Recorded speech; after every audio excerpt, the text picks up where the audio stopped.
November 22, a 37-year-old man steps onto a World Cup pitch for the fifth time in his career. He's already the greatest scorer in the history of the sport. He has 5 Ballon d'Or awards, multiple Champions League titles, and records that may never be broken, but he doesn't have a World Cup, and somewhere deep down, that has always eaten at him. This is the story of a man who had everything football could offer, except the one thing he wanted. Most Germany 2006 before the records, before the rivalries, before the global icon. There was just a 21-year-old from Madeira with electric pace, a trick for every occasion, and something to prove. Portugal arrived at the 2006 World Cup in Germany with genuine belief. They had a talented squad, an experienced coach in Luis Felipe Scolari, and a young winger who looked like he was about to become something special. Ronaldo scored from the penalty spot against Iran. Portugal beat Angola, beat Iran, beat Mexico. They reached the semifinals, their best World Cup result in 40 years, and Germany stopped them. 4th place. Not the ending they wanted, but for Ronaldo personally, it felt like a launch pad. He was 21, he was only getting started. What nobody told him was that the World Cup would keep him waiting far longer than he expected. South Africa, 4 years later. Ronaldo was one of the most famous footballers on earth. He just completed a world record transfer to Real Madrid. He was scoring goals at a rate that defied logic. The expectation around him at the 2010 World Cup wasn't just high, it was almost unfair.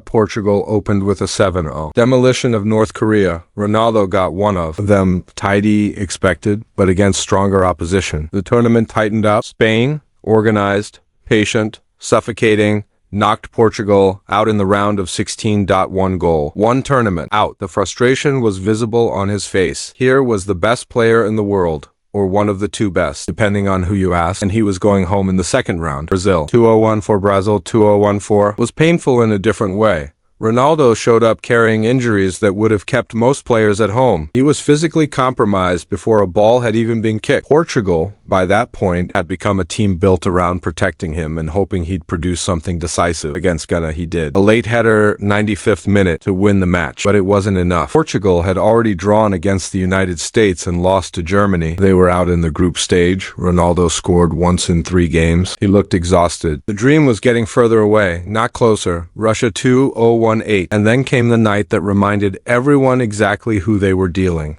with. June 15, 2018, Sochi, Portugal versus Spain.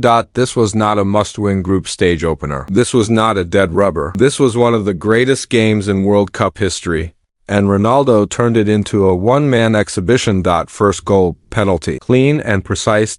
Second goal, a clinical finish inside the box after a sharp turn. 3rd goal, stoppage time. Portugal trailing 3-2, free kick, 25 yards out. He stepped up and curled it over the wall, past David De Gea. Into the top corner, 3-3. Ronaldo sprinting away with his arms wide open, screaming at the sky. The football world lost its mind. He added another goal against Morocco in the group stage, 4 goals in the tournament. Portugal into the knockout, and then Uruguay ended it in the round of 16. But nobody remembered the exit that summer. Everyone remembered that free kick. Qatar 2022 he came to.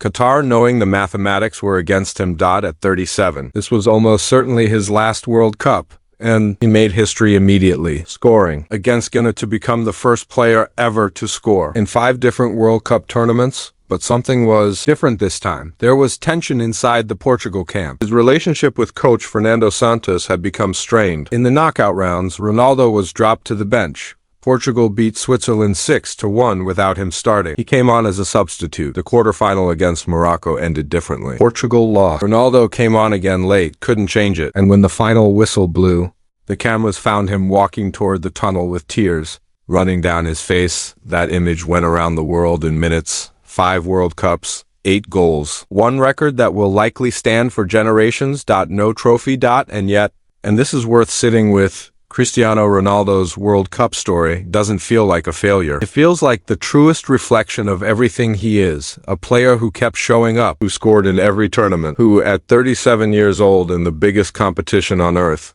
was still the story. The 2026 World Cup is coming. It's in North America. Ronaldo will be 4-1. He hasn't ruled it out. Of course he hasn't. That's who he is. That's always been who he is. Subscribe if you want more stories like this, because football doesn't get more compelling than this.